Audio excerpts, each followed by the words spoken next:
Subtle moments after dark with Mike Rockstone.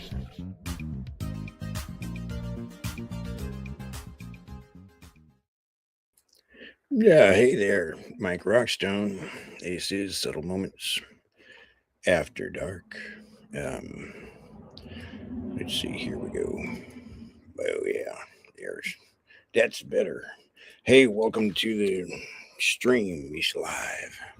I don't know what's going on with my lighting. There's a lot of things we don't know what the hell we're doing around here. It's fine. Um, this is a real professional operation. All right. So the hexagram. I mean, if you know, you know. Um, there's just so much. There's just so much ick. And but well, they have every right, because there's that guy, and he killed a whole bunch of them. Like was it 6 million or something? I don't know the number, but it was a lot. And just wipe them off the face of the planet. You know what I mean? Like just totally annihilate every last one. Because a man, woman, and child, just entirely based on the hexagram and stuff. We're using some codified language here. You know what I'm saying? Well, that's the story anyway. But I mean, you can't say it's not true, right? Because I mean, that'll get you locked up somewhere. You said that story about this guy and all of that. You say that's not true, like cancel. So we got to be careful, I guess. It's a real sensitive subject, and it often sort of like reminds me of the fact that you kind of know who's like running the show by who you're not allowed to criticize. I'm just saying. But even so, there's a lot of people real upset about it because, well, they're doing some crazy shit and killing a lot of people. Just like wiping those people off the face, every man, woman, and child. But they're justified because it happened in Germany, or did it? Well, anyway, we're not going to deny anything. But do you remember what you learned, I suppose, about the Great War to end all wars, the Great Conflict? And I suppose it started around like 33 or so when Mustache invaded Poland or whatever. I don't know. Anyway, so that was like the 30s, and then the 40s, right? Like by 45 or 7. Don't quote me on this. Old hairy ass Truman, he dropped the big ones, the fat boys on Hiroshima and Nagasaki, right? And that was it. But before that happened, they bombed the hell out of Berlin, right? Turned Berlin into rubble. But that was Uncle Joe Stalin, right? Uncle Joe did that. Uncle Joe bombed Berlin. Why? Why was it that the mustache and Soviets were so antithetical? Because when you look at it, like politically speaking, they were both collectivists, right? Like the National Socialists. I mean, that's a collectivist ideal, and of course, the Marxism is also a collectivist ideal. So you'd think that they'd almost be allies. Instead, they were like antithetical. So what happened? Because the Soviets, they weren't always in charge of Russia, right? I mean, when did that happen? When did the Soviets take over in Russia? What is that all about? Anybody? Class? Anybody? It was the thing called the Bolshevik Revolution, right? Because up until then, it was more of a similar to like Europe and the feudalist monarchs and stuff, but they had czars and stuff. I mean, pretty standard. But then late 1800s, right? Early 1900s, Marx comes out with his book, Hegel. Some of you have heard about the Hegelian dialectic, problem, reaction, solution. The Marxist was I believe it was like a material dialectic. It's like the haves and have-nots, How do you pit people against each other? Well, you've got to seize control of the means of production. Right? Anyway, so that was like the early 20th century in Russia when the Bolsheviks, the Bolshevik Revolution. And Bolshevik is a word, I think it pretty much just means like minority party. So somehow the minority party caused a violent revolution and it took over the nation. Okay. That's cool. That's cool. Well, it wasn't really cool. It wasn't really cool. Like, there's a lot of stuff that happened as a result of the Bolshevik Revolution. And so, if you understand that, then you begin to understand what the environment was, in the 30s, right? About a decade or a decade and a half later, after the Bolshevik Revolution, and why, might have, might have had the opinion that he had about it because he didn't like the Soviets whatsoever. Right. And that was like the big plan, the Barbarossa. That's why he invaded Poland. He was on his way to Moscow. And of course, he did not get to Moscow. But Britain, the Soviets, I believe even the Chinese were not communist in the 40s, but shortly thereafter, they had their little cultural revolution with meow, dung, or whatever.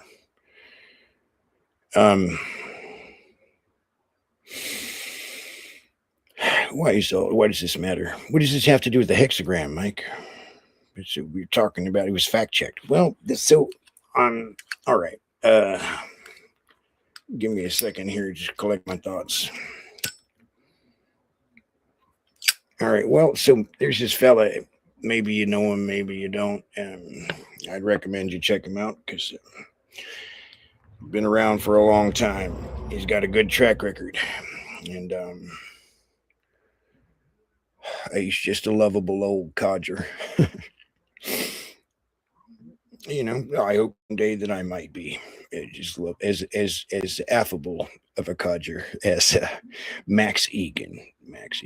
And he's got a channel called The Crow House, and you might visit his website at thecrowhouse.com and check him out. So I follow him on a couple platforms, on Rumble, on Odyssey, on Vigilante TV, vigilante.tv. You should check that out. You know what I mean? If you don't know about vigilante.tv, I recommend it. And also X. But see, he keeps getting suspended from X, because mostly because of this hexagram stuff. So anyway, so he just put out a video, and I watched about, I don't know, like 6-7 minutes, and I said, well, okay, just 6-7 minutes here. This is actually let's talk about it. Because for a big part of that sequence, it's screenshots from at Forbidden Merch, I believe, on X. And so it's these screenshots of hey, at Grok, during the Bolshevik Revolution, right? Did Did they do this kind of stuff to Christians?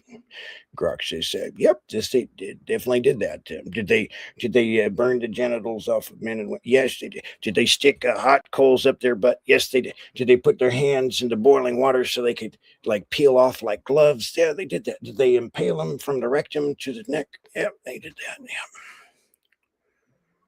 they did. Oh, what about did they cut out the small intestine and tie it or like nail it to a tree and then beat the fellow so that he ended up going around the tree and was unwound with his intestines till he died?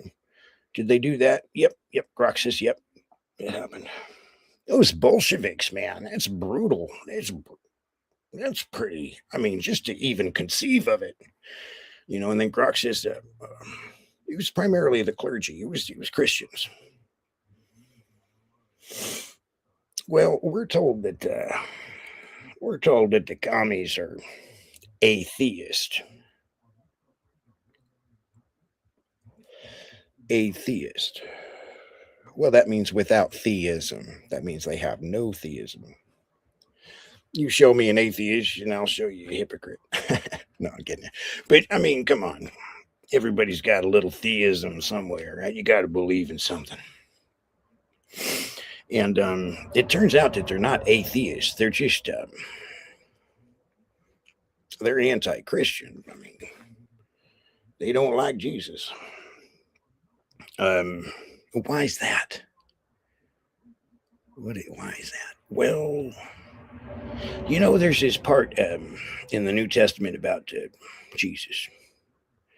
I mean, I'm not going to get all preachy about it because I'm still not sure if he's literal or literary, Jesus' character, right? Like, but still, it's I love Jesus.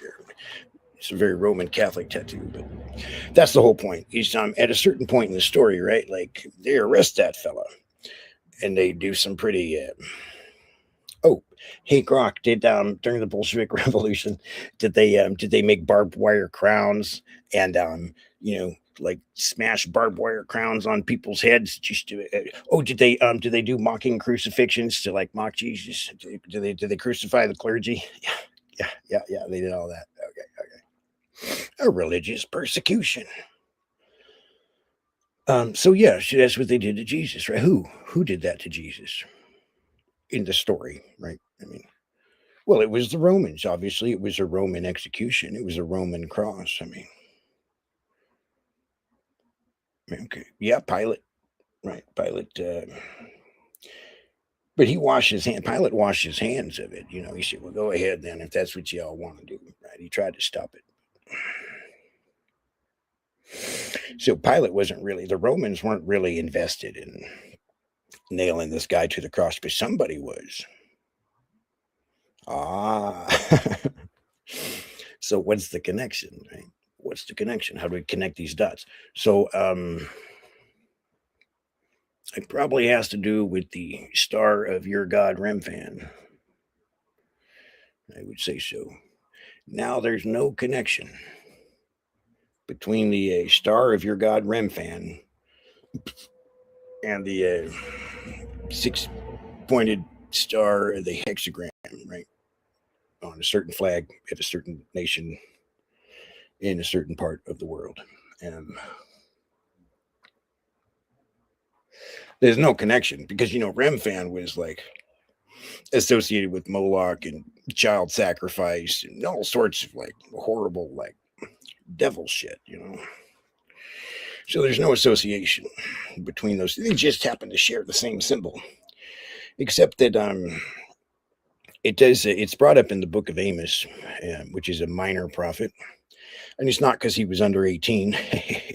Amos, which the book of Amos is a small book, and so it's in a section of the Old Testament towards the end. They call the minor prophets. Anyway, so it is in the book of Amos, and then in the book of Acts, in the New Testament, Stephen quotes it about Moloch and the Star of Remphan and stuff. And I'm sure you can look it up because I bet you're really good at that stuff.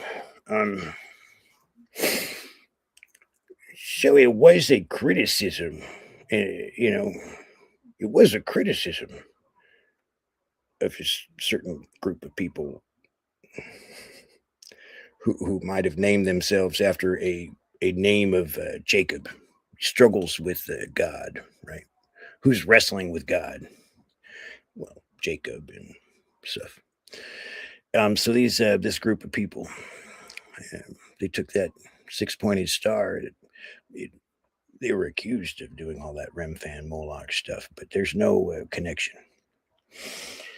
This is all allegedly and for entertainment purposes only. So I just want to share a few minutes from the opening of Max Egan's recent upload, which I want to drop a link in the chat. Maybe I can do that here. Drop a link. We'll do it on because I'm going to share from Rumble. So, well, yeah. Let's see here. Copy this. I should have probably got that ready, but I didn't. I sure enough did not. Here, we're going to kind of all right. Well, all right. Yeah, sure. Yeah, dang, man. I'll just keep it every time today, all day long. I feel like I need to zig, and boy, sure enough, I ought to zag. Zigging when I need to zag. Anybody else having this struggle? Okay. Alrighty. That I just put that somewhere in the chat log. That's the link to the source video that we're going to look at. And looks like I rambled on here already like 10 minutes, and I was trying to be really focused. Just not good at it. Not good at it. Can I share that on there? I can show it, huh? It's right there. Did you? Okay, so now I'm going to we're going to go over to the Max Egan video over here, and that is an accurate representation of the entire world political class. So there's a lot of so if you look at this image a little bit closely, excuse me, yeah, where you see the shoe with the hexagram on it, on the cuff of the pant leg it says Bolshevism.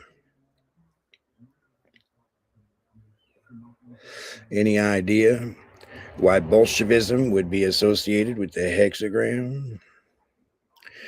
Well, yeah, that's what we're looking at. So this is all fact check true. This is all hey Grok, did this happen or not? And so Grok says yeah. So we're gonna hit play.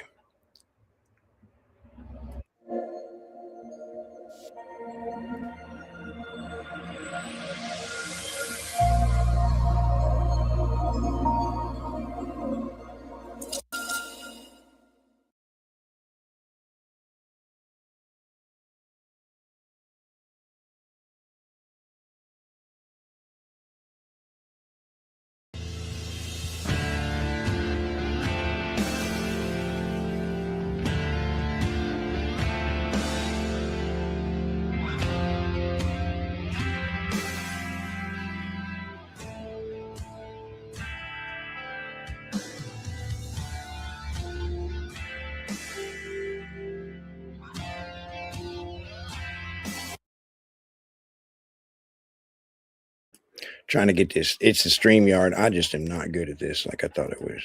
That's what I really wanted to do so I could be commentary, because I'm not going to keep pausing it, but I do want to kind of comment a little bit. A crushed glass enema in the rectums. That there sounds real painful. And the thing about this is, as we read through, because some of these screenshots start coming through kind of fast, I think, as it cycles through. But you think, man, this is pretty. I mean, that just sounds right there. It sounds painful. I mean, I wouldn't wish that upon my worst enemy. I wouldn't. Like I wouldn't. Not even if they were like a hexagram type. I just don't feel that way. I don't hate people. I hate what people do, but I don't hate people, and I don't like suffering. And I'm might be an anarchist, but I'm also a pacifist. I'm like I'm a laissez-faire kind of fella. Like, just don't hurt anybody. Do no harm. That's my credence. my creed. So at any rate, just to conceive of these tortures, right? And then imagine that it's the whole institution of the Soviet, the Bolsheviks, right? Like, I mean, it's like it's pretty sick. And I'm not saying I would never say that the IDF do things like this because there's no evidence of that. So, but you might look at the way that some people are being treated, make comparisons. I'm just saying it's possible to make some comparisons. You know,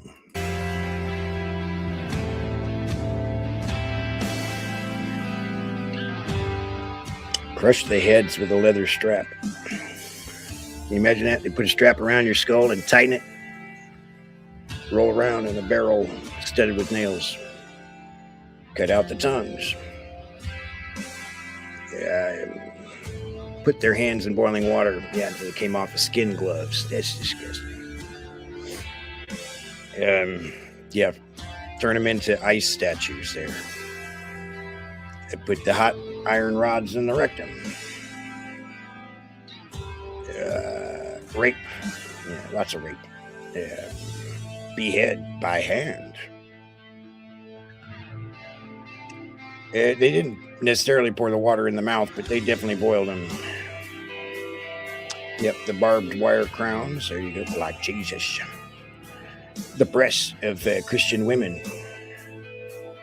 Did they crucify Christians? Yeah, they did that. Yeah, force red hot metal tipped hoses. Hey. Yeah, that one with the tree thing I was talking about. Pretty wild. Oh, the gas wagons. And keep in mind that this was all like in the 1917 or so, like 1917, 1920. So 10, 15 years at least before.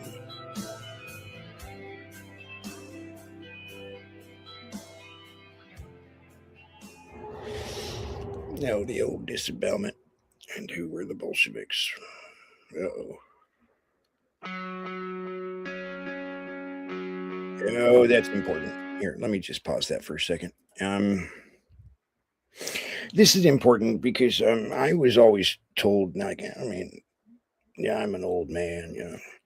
I was born in 1976. 76. You know, not quite 50, but a couple weeks away from that, I guess. And and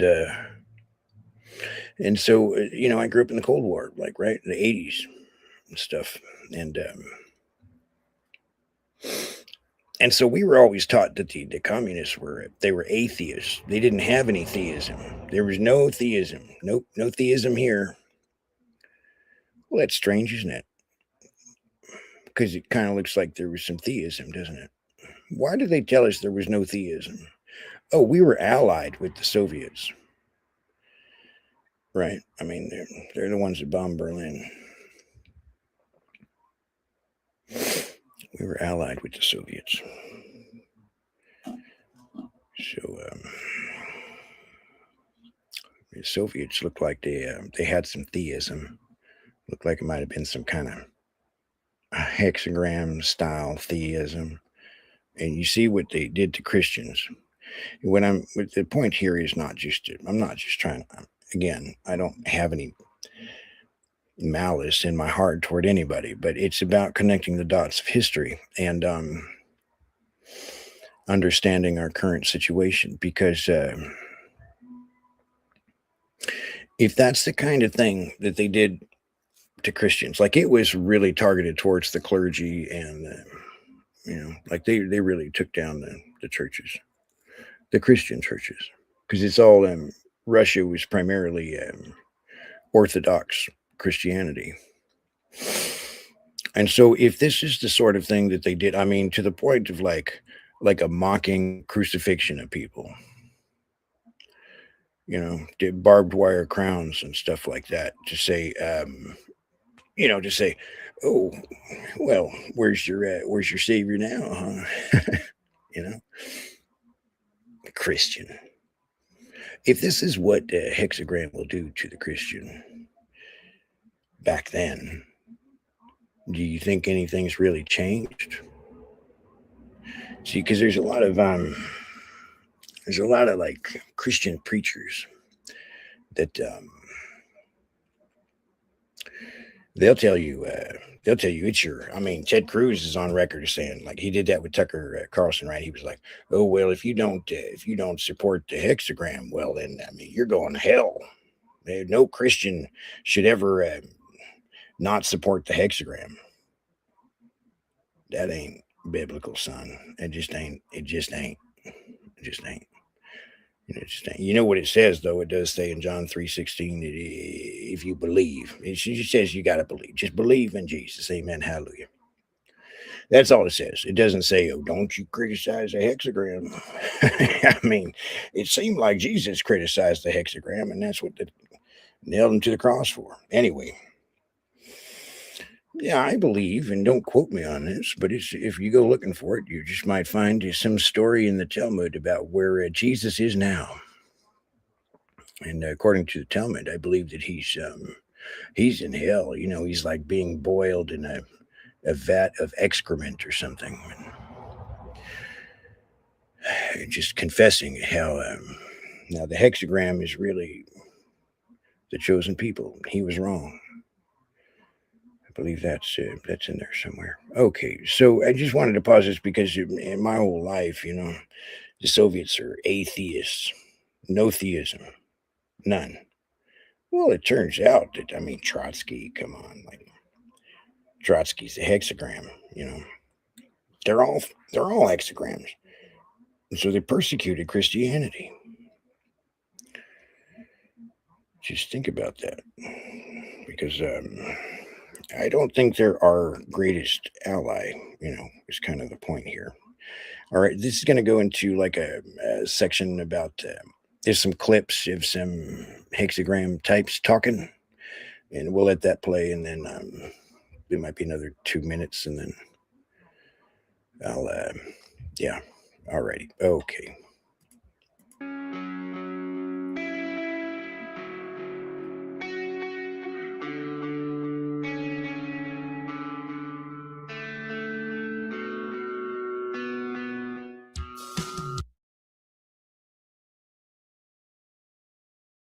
Yeah, I'm really trying not to keep pausing it here, but this is important. This Henry Ford thing.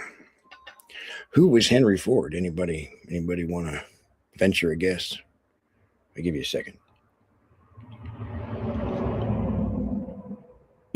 That's right. That's right. The Ford automobile. He invented the Ford automobile company. Funny thing about Henry Ford. So in this montage, they do show the cover of a book that was written by Professor Anthony C. Sutton, and he was part of the Hoover Institute and a archivist for Congress or something, and he wrote a few books on the subject. He wrote one book about Wall Street funding the Bolsheviks, and how the banking international bankers. I'm not saying hexagram, but you know, a certain family with the name of Red Shield. You know what I mean? Like that they funded the whole Bolshevik revolution, and then so, but Anthony Sutton also has another book about mustache guy, right? And how American corporations had funded the war machine of the Third Reich, and so this Henry Ford fella, he actually had manufacturing plants in Germany. He was like building, right, the trucks and stuff that mustache guy was using. So I think that's important to understand that Ford was actually sympathetic to Germany's cause. And let's just read this aloud, this somewhat infamous quote. Henry Ford at that time had said that the Bolshevik Revolution. See, you have to understand this is where Mustache was coming from, right? Because the Bolshevik Revolution happened in the 20s. Mustache came to power in the 30s, and he was voted in. People really liked what he was saying, and he was saying, these guys are bad news. And you know what? The great thing, actually, like for Germany, was that Germany was in debt to the bankers, and then I'm not saying they were hexagrams, but I guess they were because once Hitler said, "Well, we don't know the hexagrams, nothing," well, then they weren't in debt anymore. Anyway, so Henry Ford says the Bolshevik Revolution was a carefully groomed investment on the part of international hexagram finance, the international financiers, right? The bankers, the red shields of the world, if you know what I'm saying. If you know, you know.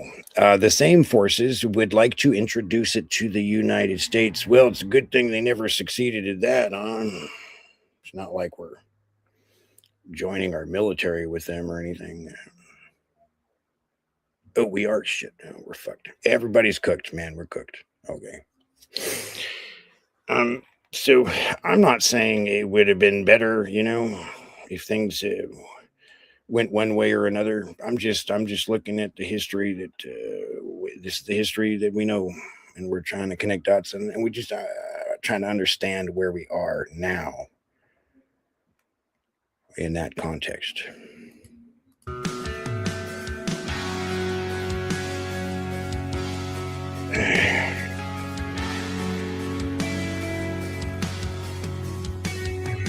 There's the Anthony C. Sutton book, Wall Street and the Bolshevik Revolution.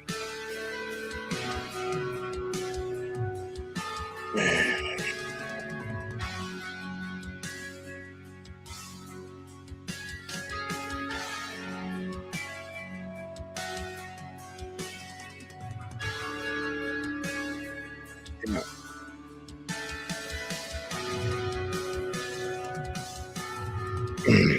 So, I mean,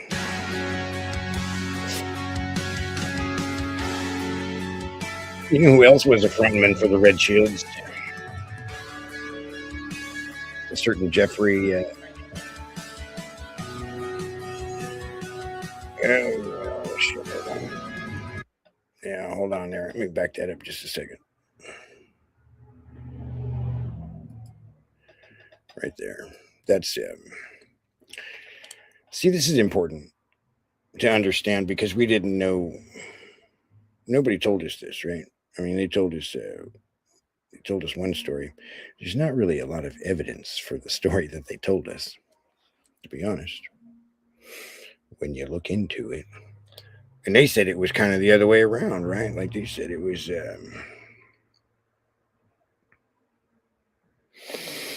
Mustache that did it all, but really, I mean, there's no question of what happened in the Bolshevik Revolution. Like this isn't up for debate. You know what I mean? We know this is what happened, or at least this is the accepted history of what happened. And so that's an interesting figure, I guess.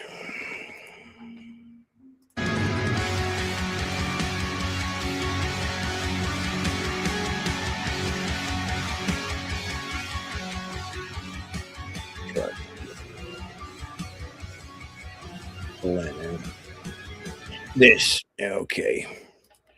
Yep, I knew it was going to come to this.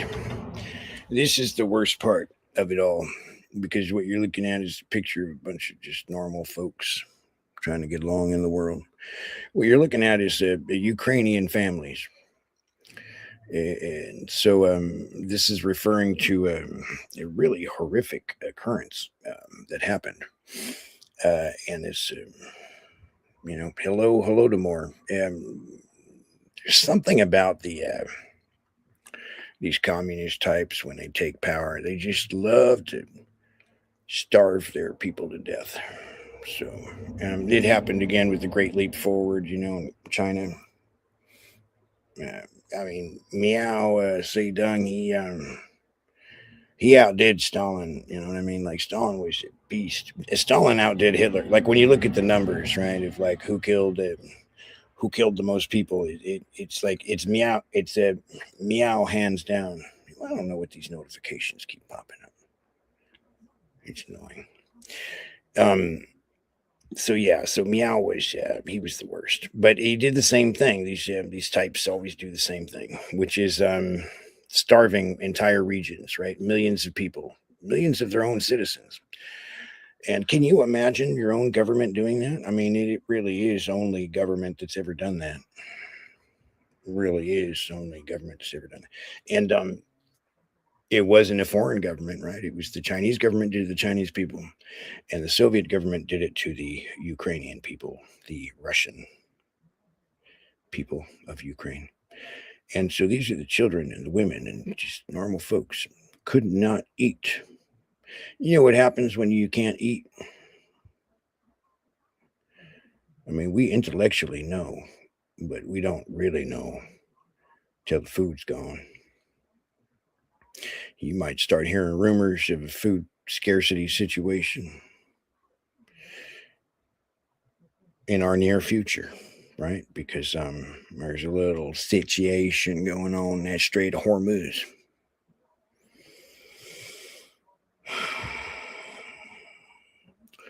Just a famine situation is that's the third horse of the apocalypse. That's famine. It's pretty horrible, and of course, it leads to cannibalism and stuff like that. I mean, it's just horrific. So we've seen all these. I don't want to go too far down this particular rabbit hole, but we've seen all the images of the concentration camps, right? And the people that were like, they looked like living skeletons. They were so starved to death. I'm not 100% sure that those people were actually hexagram types. I'll be honest.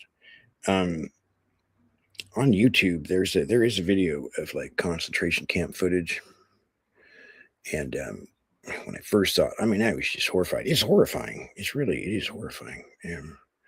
But I'm watching it, and these guys are coming in, right? Like U.S. troops, they're coming in, and they're driving around on bulldozers, and the corpses, right, just stacked in there like cordwood, man, just mass graves, and they're bulldozing the corpses into this mass grave. Bunch of starved people. Those weren't hexagrams, people. You know what I mean? The Americans weren't coming in with bulldozers and bulldozing a bunch of hexagrams into a mass grave. They weren't doing that. Who were those people? They weren't hexagram. So there's evidence to suggest actually that those were Germans. That Eisenhower maybe rounded them up and put them into the concentration camps and left them and just let them starve to death in the camp. And then they came back and everybody was all dead and they bulldozed them. That's the real story. So, but they show that horrific stuff, and then they say, "Yeah, look at what Hitler did." That wasn't Hitler that did that. Anyway, hello to more. Hello to more. Look that stuff up, man. It's nightmare fuel.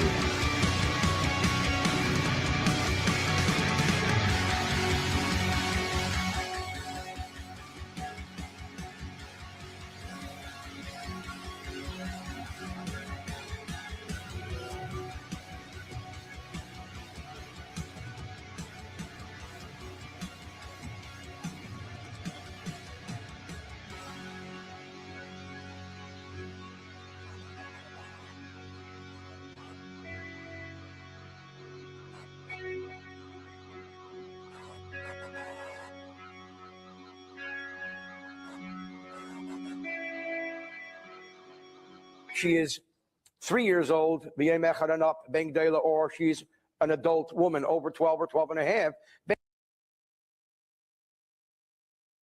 Okay, look, I just a little bit of context here. I don't really know what this particular recording is from. I just recognize what he's reading is from the Talmud. So it's take it for what it is, I guess. But I just thought that should be mentioned. And the curious, rocking back and forth, man. What is that about? I don't know. Anyway, yeah, let's give him a listen, huh? Pnuya, whether she is available, or not. Even if he was 9 years old, as we learned earlier, again and again, that's the beginning when intimacy has an effect with a man. Then the courts could possibly take her to court and try to apply capital punishment if there are witnesses, etc., or warn them because the Jew ran into a problem due to this encounter. Okay, it may not be clear to you what he's saying, but just because I have a little bit of understanding on this, what's going on there is he's saying that up until the age of 9, right? Like 9 is when a girl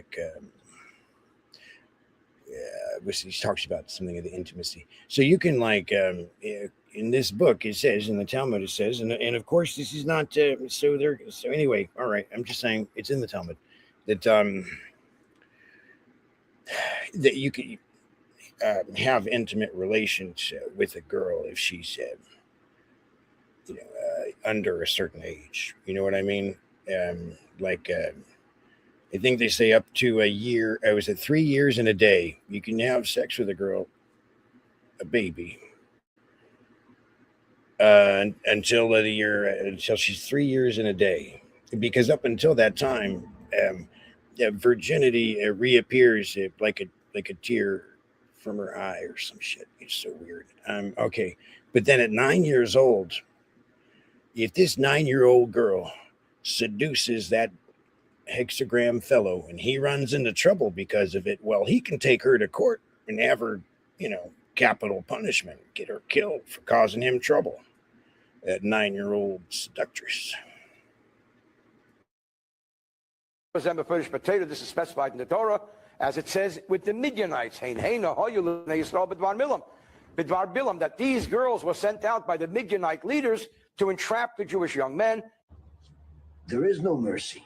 You may think you're being merciful to a child, but you're not being merciful to the child. You're being vicious to the ultimate victim that this child will grow up and kill. Because the ideology that child will grow up with is even worse than the ideology of his father. Hence the reason why the Torah, anyone to remain alive. Nothing. No mercy. Completely erase any memory of Amalek, which means men, women, and children, the Torah says, do not have.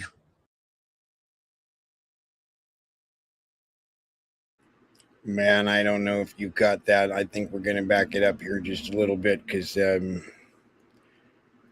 what does he say here? Of his father. Hence the reason why the Torah, anyone to remain alive.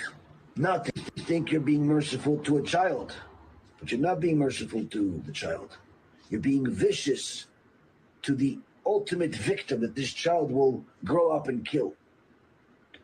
Because the ideology that child will grow up with is even worse than the ideology of his father.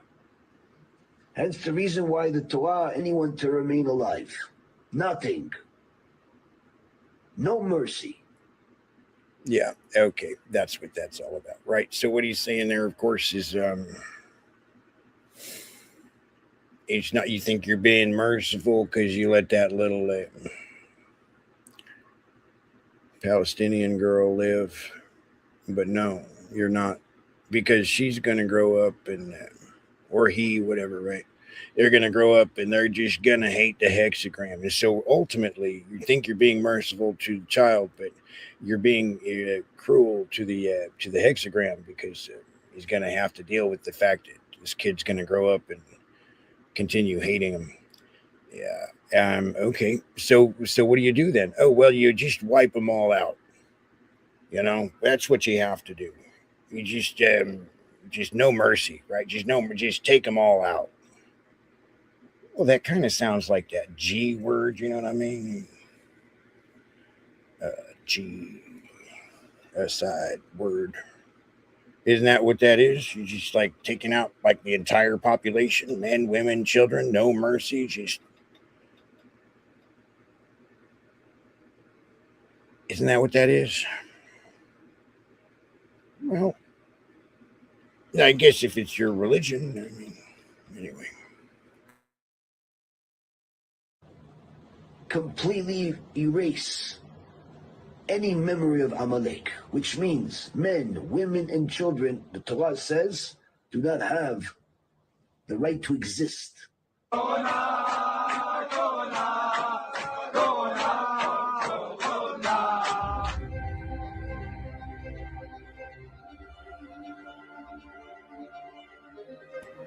Yeah, and I guess this is just a rundown of all the hexagrams, running the countries around the world. And surprise, surprise, surprise.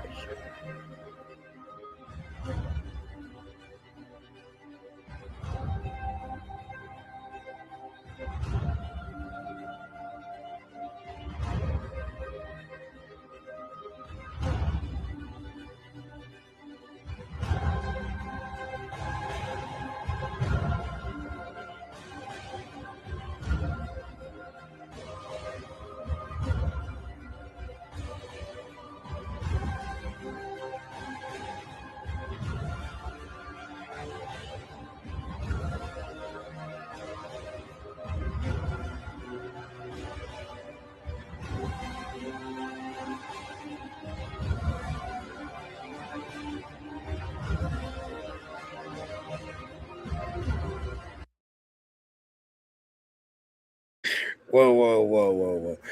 We can't let that one slide by here. Hold on, just a minute, just a minute. I mean, I was, but we can't let that one slide. This guy, not that guy, that guy. Yep. He's, man, I'm just not getting it right in my. There he is. This fellow here, Venezuela, Nicolás Maduro, Nicolás Maduro. Anyway, that's curious, isn't it? Don't you think? I mean, because if you know how the hexagram's our greatest ally and stuff, and we got President Orange Juice, and he's a bootlicker.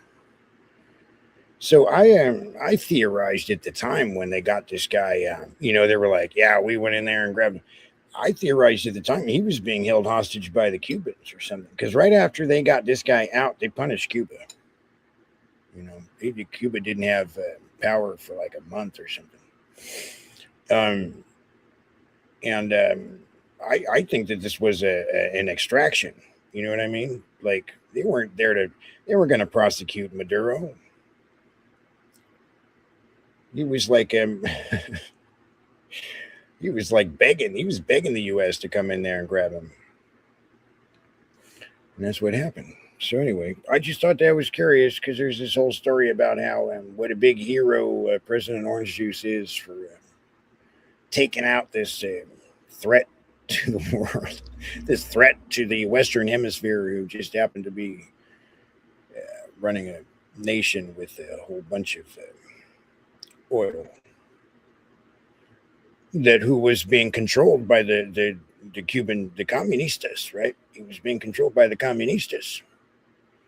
And now, well, we've got control of that. So anyway, I just thought the fact that he ends up on this hexagram list was worth noting.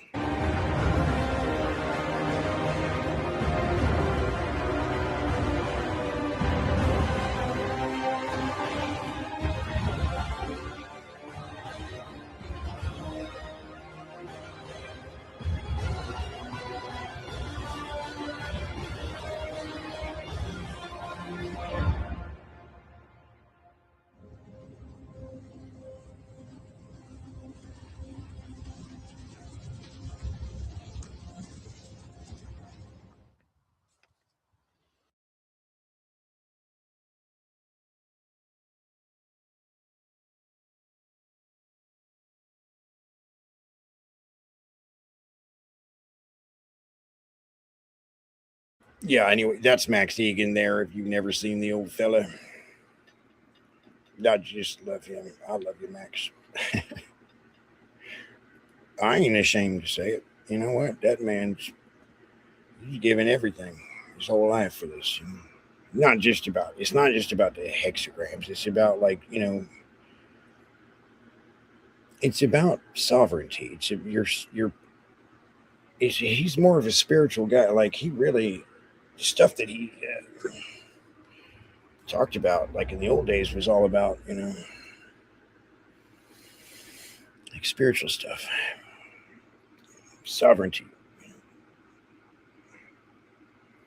One thing he says, like about the truther movement, which red flag, truther. Are you a truther? Well, I wouldn't belong to any club that would have me. I'm not really a joiner. But anyway, he says that you can't find truth until you have freedom. You don't even have the freedom to know what truth is right now. And probably ever, I mean, if things keep going the way they're going. So I guess that's probably good. And we could probably wrap it up here, right? I mean,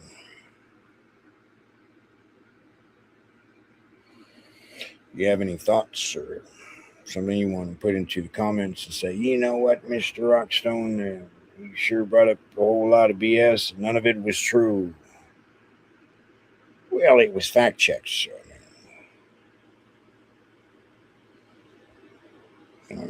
you could go back and change the internet and make things that are facts now. You could turn around and make those not facts, and then you could say that I was spreading misinformation. You could do that. Some people have. So, again, I'm not here to shade anybody. I'm not throwing shade on anybody. It just you got to know history. I mean, and I tell you, the hexagram is your best friend, right? You're our greatest ally. Yeah, but it wasn't that long ago. It was the Cold War. You remember that, don't you? You're our greatest ally. How does that work? I feel like you're peeing on my leg and telling me it's raining. That's all. I mean, I know the difference. My mama didn't raise no fool. It's like, you ever see the movie The Jerk? Actually, it was directed by Carl Reiner, I believe. Hollywood hexagram. But he's great. We love Carl Reiner. He's hilarious. But he made that movie The Jerk with Steve Martin. He made a lot of great movies with Steve Martin. But, the movie starts out and he's like, Steve Martin's narrating. He's, I was born a poor black child. But he's got to leave home at some point, and so before he leaves, his papa makes sure that he's going to be okay. He says, "Son," takes him out back, and he pulls out a can of shoe shine. He said, "Son, this is Shinola." Shinola. He said, "Over there, that was a pile of." He points on the ground. He said, "That there is shit," and he's like, "Shit, Shinola, shit, and Shinola." If you know your shit from Shinola, you're going to be okay.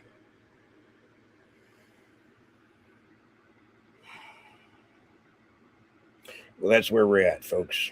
That's where we're at. Okay. All right. Hey, you know what? I want to end it on a positive note, but I'm sure there's something. I'm sure there's some kind of positive message in all of this.